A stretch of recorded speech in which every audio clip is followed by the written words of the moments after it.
Hello Muscatine and welcome to Muscatine in Focus. Today we have a special show. We're going to be talking about Grandview updates. First of all, we're at headquarters right now and Rick's restaurant is right next door. Grab your tenderloin today. It smells amazing in here. I'm probably going to grab a bite to eat right after this. Another thing I'd like to plug too is Big Brothers Big Sisters. They're looking for mentors right now. There's a long waiting list of, I believe, 59 children that are looking for mentors that have been on a wait list for about 200 days. So please look up Big Brothers Big Sisters of Muscatine. And on top of that too, Chad, there's a little QR code right there. So now that we pushed that out there, which is very important to our community, I'd like to introduce our 3rd Ward Council member, Peggy Gordon, and our 4th Ward Council member, Nadine Brockert. So thank you guys so much for being on the show today. My pleasure. Thank you guys. So you guys are going to be talking about updates with the Grandview Avenue. If you guys just want to kick it off and start talking about that, that'd be great. Okay, as you will recall, a couple of years ago we started with the Grandview Corridor project. The thing that was most visible to everyone was the construction project on Grandview Avenue itself. And in conjunction with that, Peggy and I decided to come up with a committee or form a committee that would also assist the residents and the businesses in this area to revitalize the entire corridor. We had 5 pillars. They were the Grandview Reconstruction Project, which is hopefully in its wind up to being completely finished this fall. Economic development, residential support that we will be going into more detail today.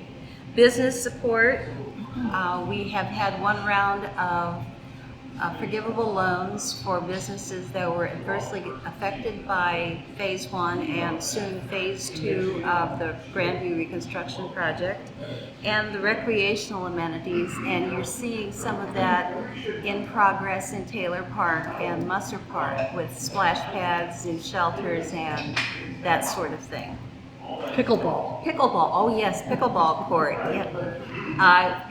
Saw something on Facebook yesterday where someone was asking when that would be open, but with the splash pads still pretty much under construction and experiencing delays due to material deliveries, we may not be able to get to pickleball until maybe next spring, even though the goal is still to have that completely finished this year. Peggy? Yeah, I mean, the recreational amenities are probably the most visible thing next to the construction, but it's exciting to see the construction starting to wrap up. They're in the final phases. They're working on Sampson Street, Grandview area. They're working on the sidewalks, which will be a great improvement, and then sort of clean up the landscaping. So, but Grandview's open at least one way, and it's still a construction zone. So please be careful and be respectful. So that's the most visible thing, and then all the cool recreational amenities. But we've been trying to work on things as to how do we help the residents and the businesses. Like Nadine said, we've already been through Phase 1 of the forgivable loan for the businesses on Grandview that were impacted. But now what we want to introduce today are some things for the residences to help the people off the street. And we talk about Grandview, but this is the whole zone from Carver Corner down Hershey to the bypass to the river and back around. So it's the Grandview zone if we consider it. What folks refer to as Musserville and Slewtown will be our target areas. What we are going to do is introduce a program with grants. And Peg, you want to start off with that? Well, let's talk about the grants because we've been wanting to help. But what we did is we benchmarked many cities. So with the help of our city administrator and Carol Webb and Jody Goodwin of Royal, we actually benchmarked a lot of cities that already do these mini grants. And so we could sort of come up with an idea and borrow some of their great ideas. So it's important that these grants come from the residents. You'll see that we've had conversations over the last year with our Heart and Soul initiative, which is another community initiative, because we want to hear what you need.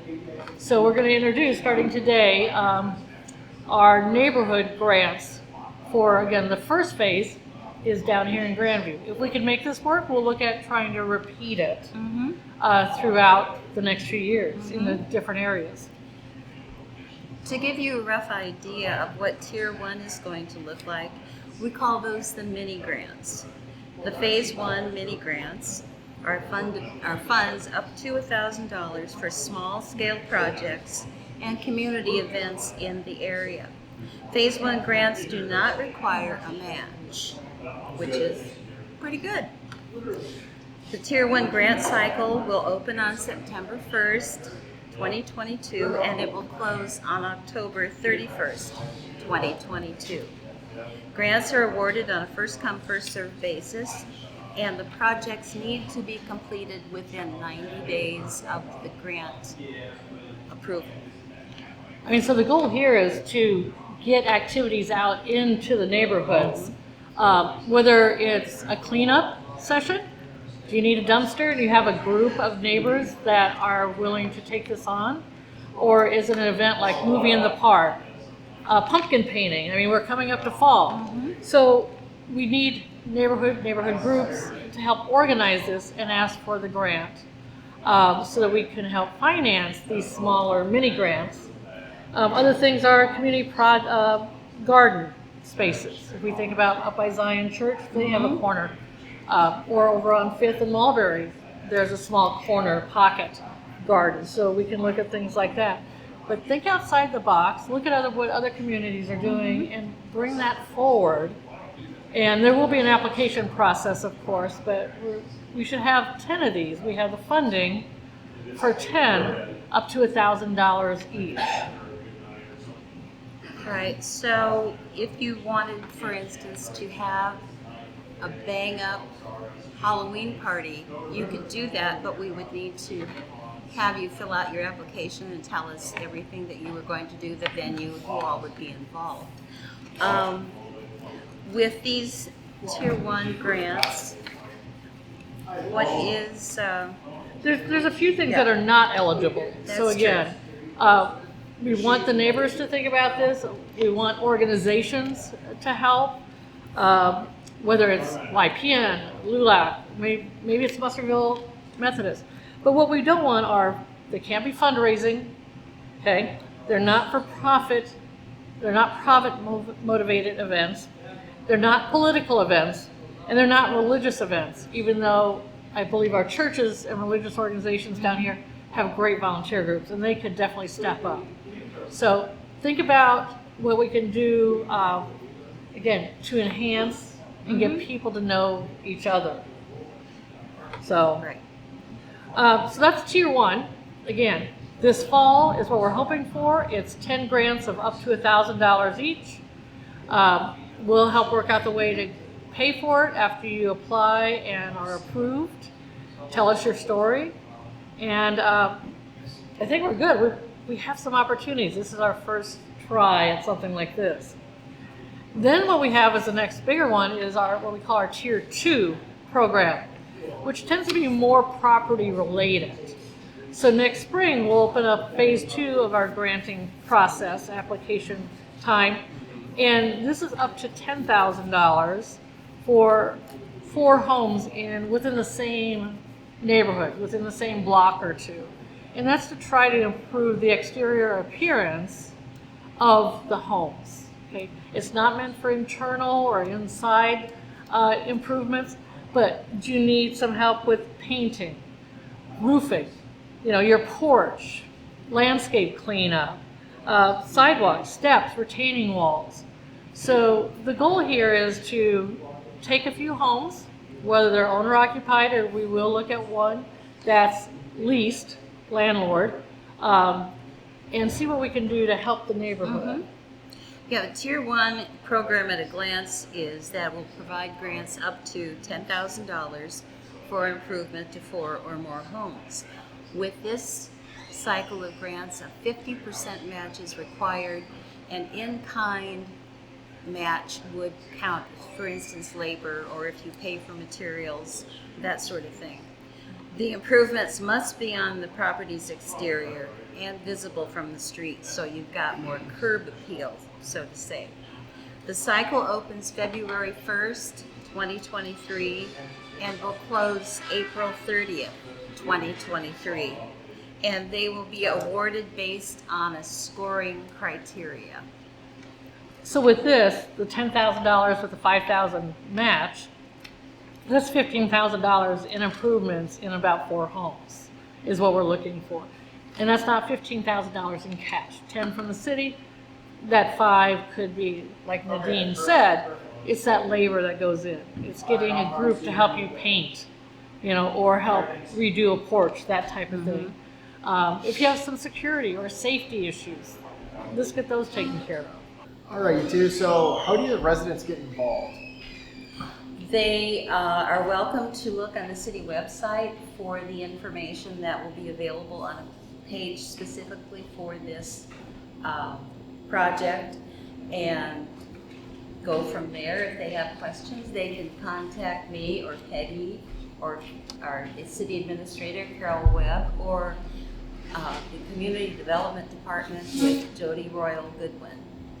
And anybody there should be able to answer questions. If you have a lot of questions you'd like to submit, we'd be more than happy to look at those as well.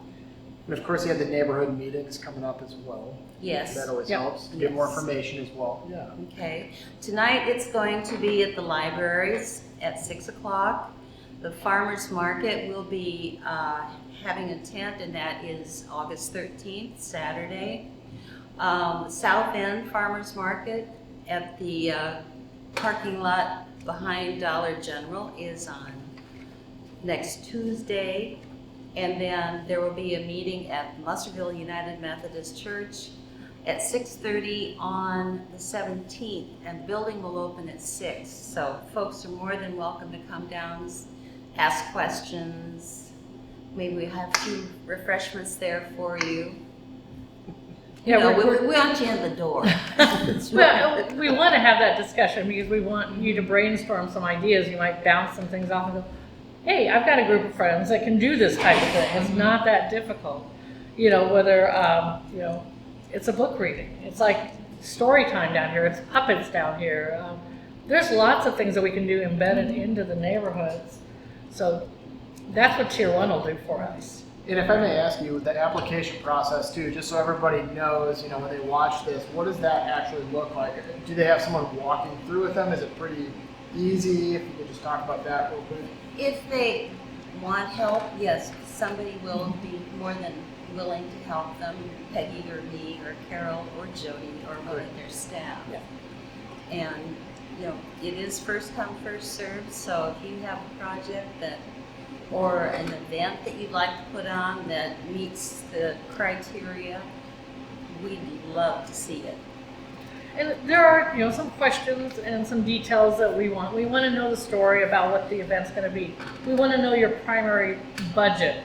So there's about, 6, 7 questions, like who's the contact, not necessarily what date, but what range are you looking for. So we're finalizing the application form itself, and that will be out on the page too. The website on our Muscatine city site is very important because it already has like the brochure that we have, information, and it'll also have like the application. So. Good. Is there anything else you guys would like to share for today's show? Touch on?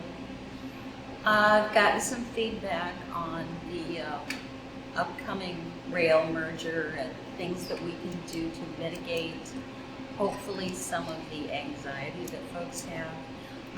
What we are hoping to be able to do is to build an overpass at Big Drake Way so that we will have at least one crossing that is not impacted by any rail traffic that may be there. We are also talking about having a quiet zone for our residents down in this area because, a train whistle at 3 a.m. is not the most pleasant thing to wake up to. And, I know folks are concerned about that.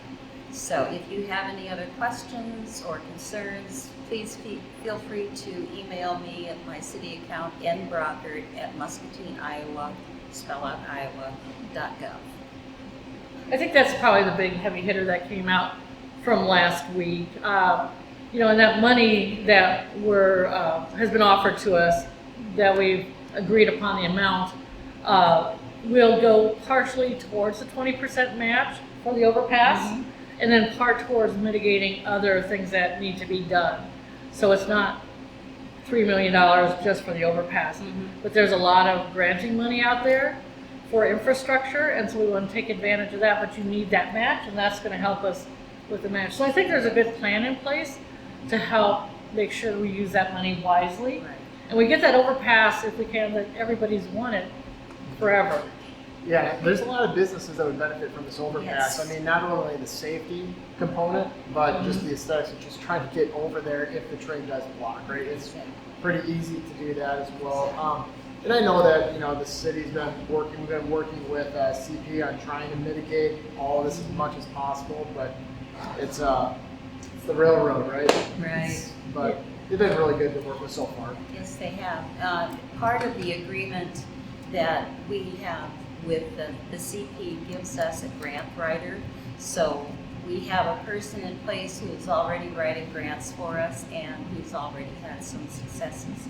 So we hope that he continues, and we feel that it's in our best interest to utilize this person.